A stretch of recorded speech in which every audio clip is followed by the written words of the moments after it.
Фаршированный рулетіміздің омлетін дайындаймыз. 3 жұмыртқаға теркадан өткізілген сырымызды, 100 грамм сырымызды араластырамыз.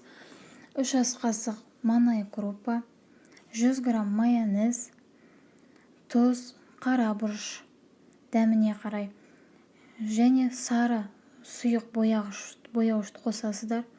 Араластырамыз. Пергамент қағазы төселген листімізге, табамызға оны әдемілеп бір тегіс етіп, бір жерін қалың, бір жерін жұқа етпей жайып аласыздар. 180 градуста 15-20 минут пісіріп аламыз. Ыстықтай кезінде оны орап қоясыздар.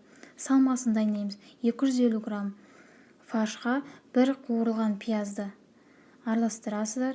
Бұрыш, тұз, қызыл бұрыш араластырып, начинкамызды дайындап қоямыз. 2 рет үлкенірек размерде фольга қағазыңызды төсейсіздер. Оған омлетімізді әдемілеп дұрыстап жайып қоясыздар.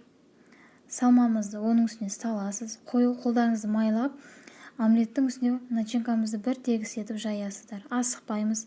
Қолдарыңыз жабысып жатса майлайсыздар.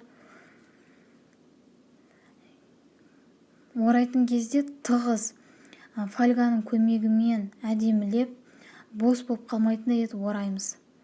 Видеодағыдай көрсетілгендей. Орап болған соң екі шетін бекітіп, 180 градуста 25-30 минут пісіріп аламыз.